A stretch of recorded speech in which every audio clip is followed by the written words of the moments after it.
Shalom, shalom, Yasharallah. This is Officer Ahhad of Dade Zion, Dade County, under Chief Priest Kahan and under Chief Minister Shalamah. And today's class is titled, It's All About Action. Action, action, action. Right? We gotta make sure we're putting in the work for the Most High. We actually doing His word according to His word, walking in His ways. Right? All that requires action.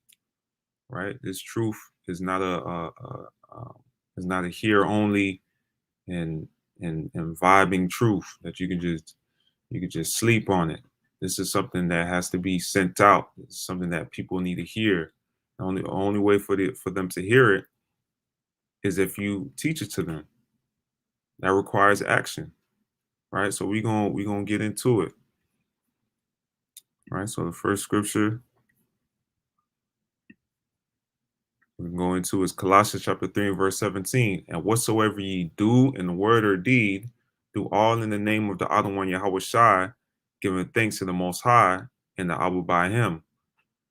So even the first scripture that we traditionally start with goes into the topic. And whatsoever ye do in word or deed, in action, do all in the name of the other one Yahawashi. So all the things that you do and in your actions, you have to consider Yahawashi, right? His reputation, right? Keeping the faith, understanding why he came on this earth, what was his purpose, what was his will, right? We keep all that in mind in the things that we do and say, right? Because we're his people. We represent him, right? And we give thanks to the Most High for blessing us with this understanding, with his wisdom, knowledge, and understanding. All right. So the first scripture I'm going to bring out is 1 Samuel 2 and 3. And it reads, talk no more so exceedingly proudly. Let not arrogancy come out of your mouth. For the Most High is a power of knowledge, and by him actions are weighed. Right? So the Most High is not dealing with lip service. Right? He's not dealing with a boasting spirit. Right? It says, talk no more exceedingly proudly. Right?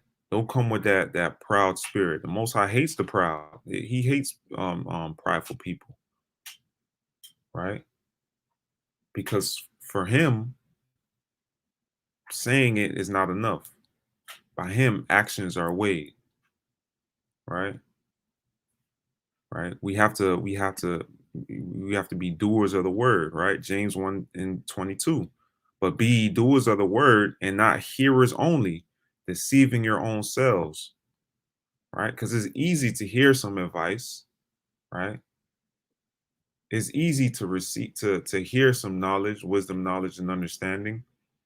But if you don't put it into action, is useless. That knowledge is useless. People say knowledge is power. Nah, application of that knowledge is power. That's how you receive wisdom. Wisdom is the proper application of knowledge, right? So it says to be doers of the word and not hearers only, right? So what does it mean to be a doer of the word, right? The foundation of being a doer of the word is to keep the commandments, right? Right. So let's prove that. Deuteronomy chapter 4 and verse 1. Now therefore hearken, O Israel, unto the statutes and unto the judgments which I teach you, for to do them, that ye may live and go in and possess the land which the most high power of your fathers giveth you. I'm going to drop down to verse 5. Behold, I have taught you statutes and judgments, even as the most high power commanded me, that ye should do so in the land whither ye go to possess it. Keep therefore and do them, for this is your wisdom and your understanding in the sight of the nations, which shall hear all these statutes and say, surely this great nation is a wise and understanding people. Right? So it starts off, verse 1 says, now therefore hearken, hear, Israel, listen to the commandments, right? You gotta be good. We gotta be good listeners, right? That's the first step. Second step, right, is to Take what is being taught. Take the statutes, judgments, and commandments and do them, that we may live, right? Keep therefore and do them, for this is your wisdom and your understanding in the sight of the nations, right? When we see our people today, the other nations don't look at us as a wise people because we're not living by the scriptures. We're not being doers of the word. We're not moving in that wisdom, right?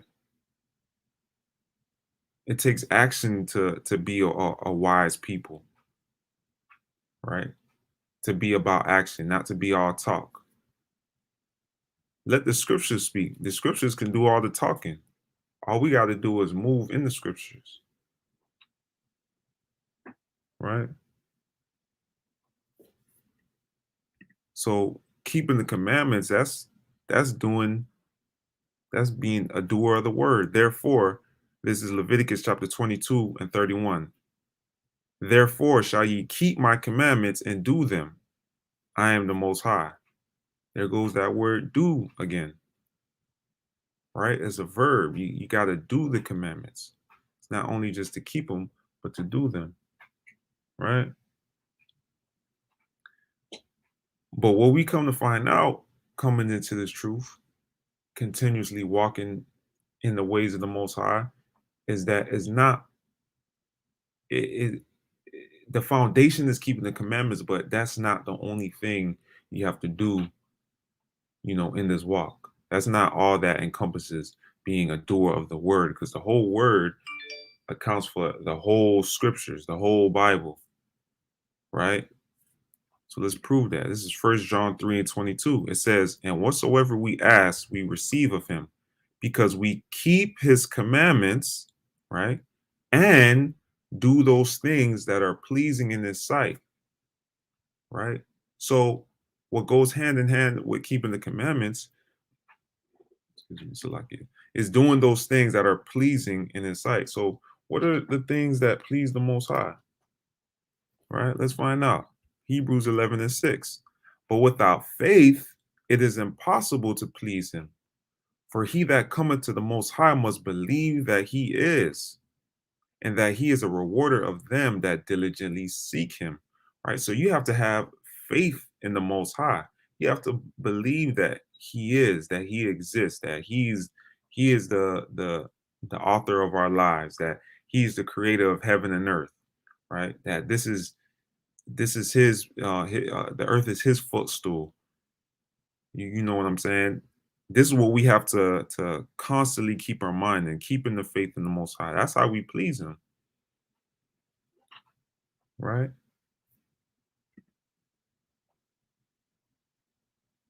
Right. This is Psalms chapter 147 and verse 10. It says, he delighteth not in the strength of the horse, he taketh not pleasure in the legs of a man.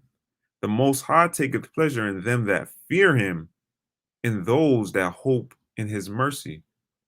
Right? So the Most High takes pleasure in them that fear him. What does it mean to fear him? To respect him, right? When you go into the Hebrew for that word fear, right?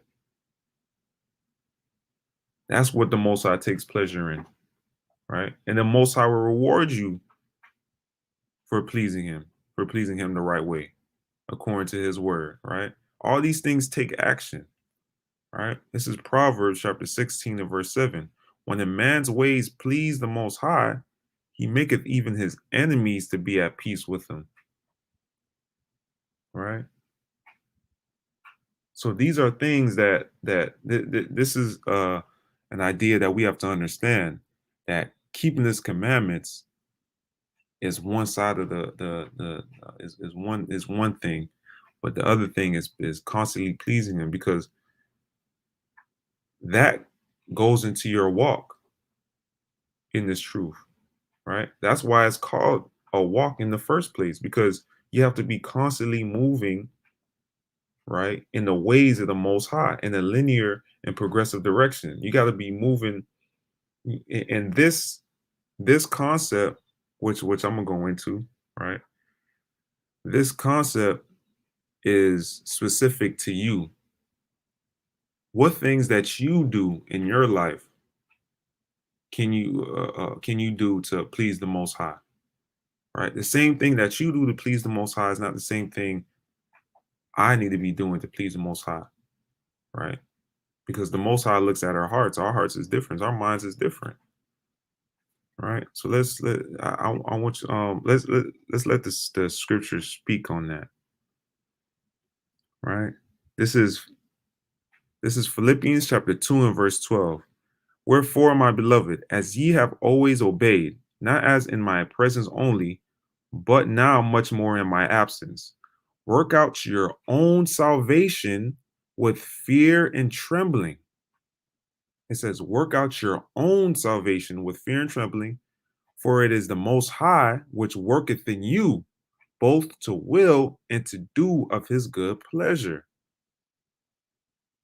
So when you're working out your own salvation, you got to find out, okay, what are the things that please the Most High? What are the things that I can do to please the Most High? What are the things I can stop doing to please the Most High? What are the things I can start doing to please the Most High? Right? With fear and trembling, there goes that word fear again, right? To respect them, right? But to work out your own salvation, that takes action. That takes diligently searching out the scriptures to see what can you do to secure your salvation, right? Right, where's that scripture? Right, to seal that point, right? Ephesians 5 and 10. This is in the ESV version, right? We don't we're open to other versions of the Bible, to receive the edification that the scripture is trying to bring out. Right. So Ephesians, I'm gonna start at verse 9. Ephesians chapter 5 and verse 9. For the fruit of light is found for the fruit. Actually, let me get the King James version.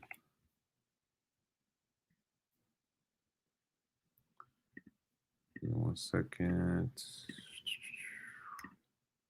I'm gonna go back and forth with the different versions so we can get the full understanding, right? So Ephesians chapter 5 and verse 9. For the fruit of the Spirit is in all goodness and righteousness and truth, right? Proving what is acceptable unto the Most High, right? So we have to prove within our own lives what is acceptable unto the Most High. By doing what? By looking into the scriptures, looking into what the fruit of the Spirit is, because the Spirit encompasses the word of the Most High, right? So the fruit of the Spirit is in all goodness. We got to look in what's all goodness and righteousness. We all know what righteousness is, right? It's keeping the laws, right? And in truth, we know what the truth is. And truth is His word, right? So let me go to the ESV version because it brings it out um, more clearly, in my opinion. For the fruit of light, right, the fruit of the Spirit is found in all that is good and right and true, and try to discern what is pleasing to the Most High, right? It says, try to discern what is pleasing to the Most High. So you got to find out for yourself, right? Going back to Philippians, to working out your own salvation, right? You got to prove, you got to discern what is pleasing in your own life to the Most High, right? And that takes action. That takes diligently seeking Him out of these scriptures, right? Right? We got to diligently seek Him out of the scriptures. That's how we're going to receive what's pleasing towards the Most High, right? Let's go back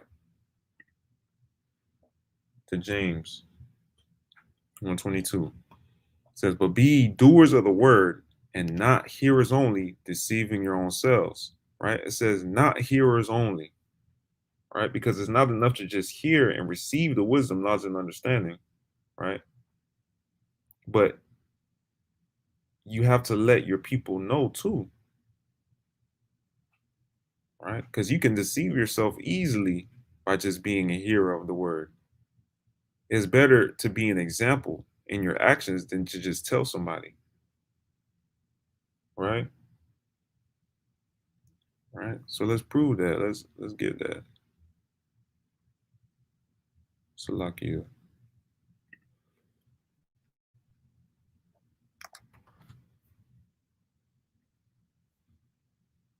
Let's get that out of 1 Thessalonians 2, verse 4.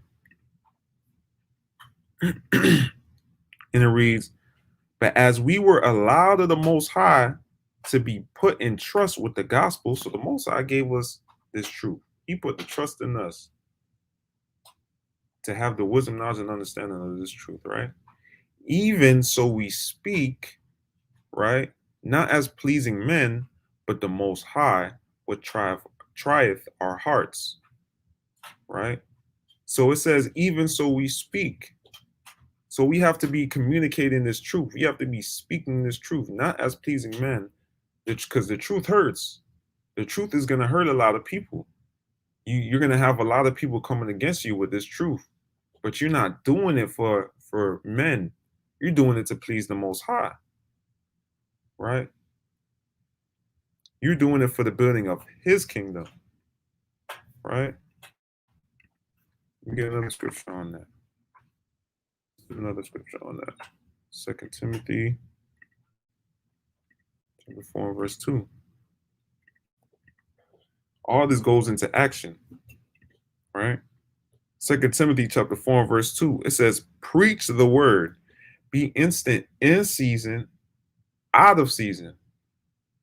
So you got to be preaching this word day in and day out. You know, obviously when opportunity arises, you don't want to be at the workhouse trying to you know, teach the word when it doesn't fit, when the time is not not for that, right? But be instant in and out of season. When it's like in the world when we were younger, if you was in school, if you had, there would be people who had gym pants under the pants that they wore at school. Why? Because sometimes you got to be ready for that basketball game. You know what I'm saying? Like, you know, someone might want to play you on a one-on-one. You got to be ready. You got them gym shorts ready, right? You got to be instant in season and out of season.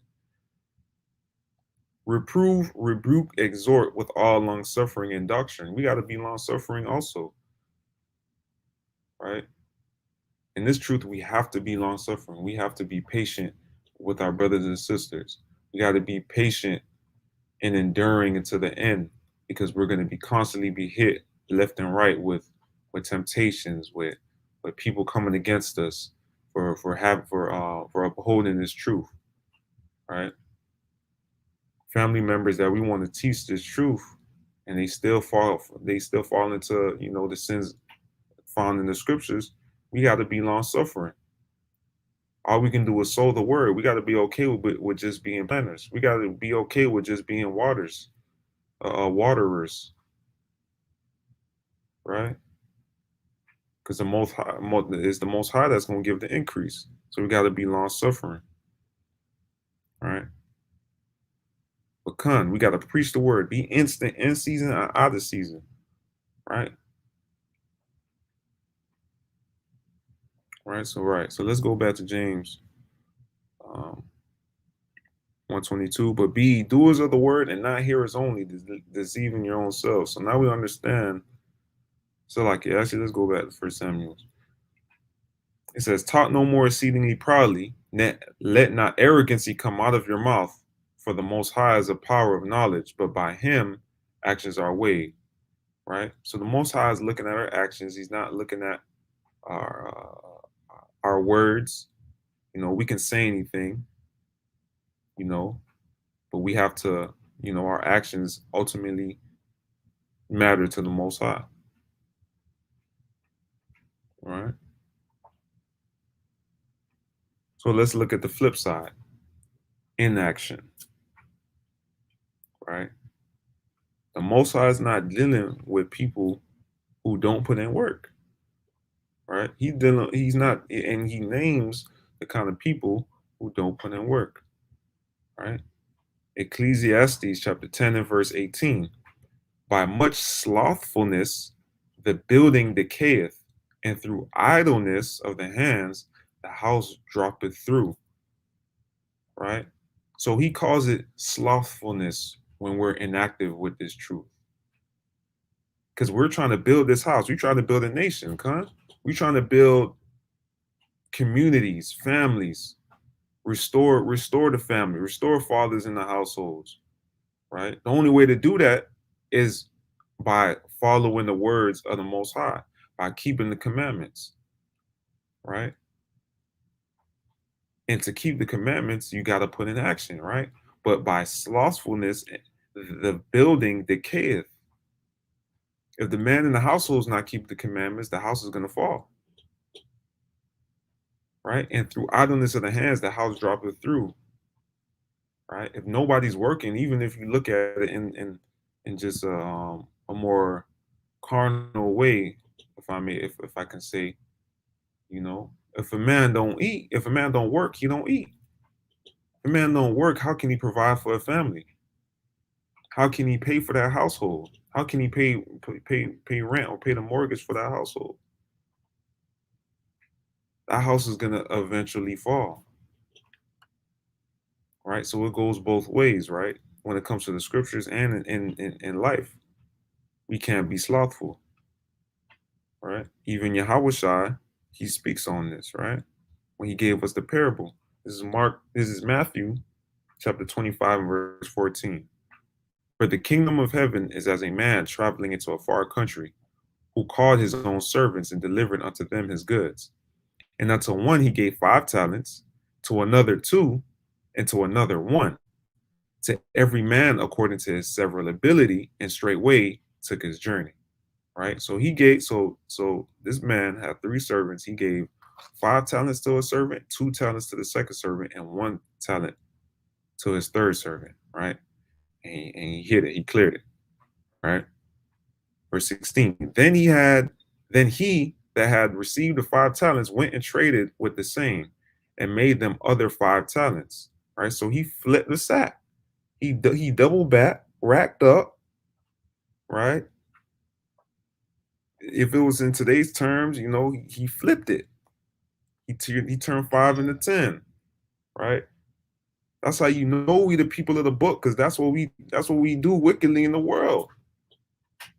People be selling drugs, they be getting the pack, getting the pound, turn in 2, you know what I'm saying? They be flipping it. But we gotta understand what the Most High is saying here, right? Right. The talents that the Most High gave us, we gotta multiply those things too. If we was given the gift of being able to teach, teach children, teach a classroom, teach in college, we should be teaching our people, right? We should be teaching our people the law, statutes, and commandments, teaching them the word, right? If the Most High gave you a gift of music, and you're successful in the music, then you should be making music for the truth. You should be making music to build the nation also, right? Multiply that talent, right? So let's read. And likewise, he that had received 2, he also gained other 2. So he flipped the sack too, right? But he that had received 1 went and digged in the earth and hid his Lord's money. So this servant, he didn't have that same hustler spirit, right? He didn't have the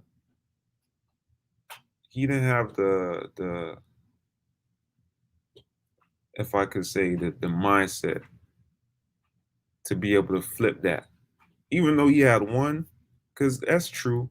If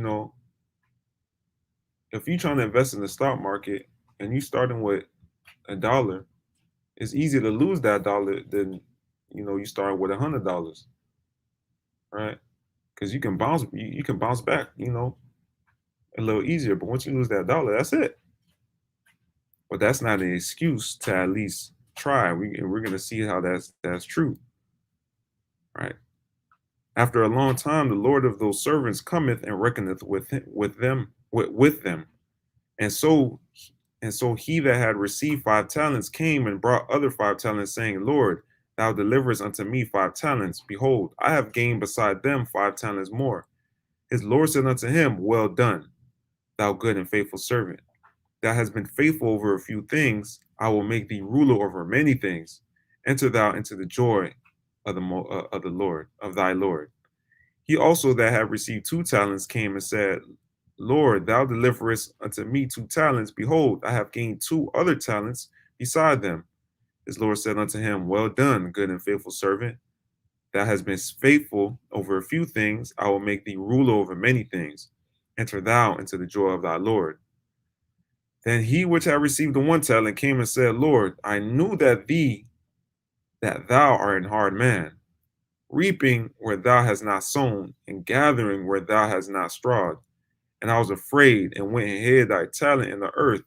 Lo, there thou hast that is thine. So he tried to come up with, an excuse. He even tried to, you know, sauce it up a little bit. You're a hardworking man, right? You you you you reap things out of places that you even sow from. You gather where there has no straw, right? You turn in nothing. You turn something into you turn something into nothing. You turn nothing into something, right? As the saying goes, right? But that was just an excuse, right? Verse 26. His Lord answered and said unto him, Thou wicked and slothful servant, thou knewest that I reap where I sowed not, and gather where I have not strawed. Thou oughtest therefore to have put my money to the exchangers, and then at my coming I should have received mine own with usury. So he called this servant a wicked and slothful servant. It would have been better if he would have gave it to exchangers, and I would have got at least some interest on that talent, right? Instead of you just putting it in the ground, right? So that's what we have what Yahawashi is telling us, that if we have a talent, we have to multiply that talent. We shouldn't hide it, right? We shouldn't just stay linear, or we shouldn't just stay in one direction, right? We should see what can I do with this talent? What can I do for the nation with this talent, right? Because we don't want to be called wicked and slothful, right? At the end of the day, you want the Most High to tell you, "Well done, good and faithful servant," right? So that encompasses putting in this action, right? Right. Ecclesiastes 9:10. Whatsoever thy hand findeth to do, do it with thy might. For there is no work, nor device, nor knowledge, nor wisdom in the grave whither thou goest. Right. So whatever talent the Most High give you, you got to do it with thy might. To be a doer of the word, you have to do it with thy might. You can't be slothful with this truth, because it's a privilege to have this truth.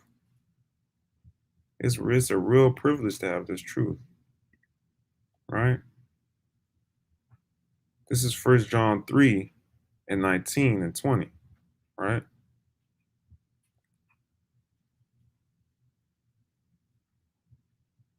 Right. This is 1 John chapter 3, verse 19 and 20. It's in the NLT, and it reads, Our actions will show that we belong to the truth. So we will be confident when we stand before the Most High. Right. So that's what it comes down to. Our actions will show that we belong to the truth. Right. Not just hearing the word. I can't tell if someone is in the truth if I don't see them wearing their fringes. If they didn't put their fringes on that morning and walked out the house and not seen them, right? It's the actions that show that they're in this truth, right? So Yasharallah, I encourage you to put in more work, be a doer of the word truly, according to the scriptures, according to your actions, right? So we can build this house, right? Build this nation. So with that, I say Shalom to the house of Israel. Shalom.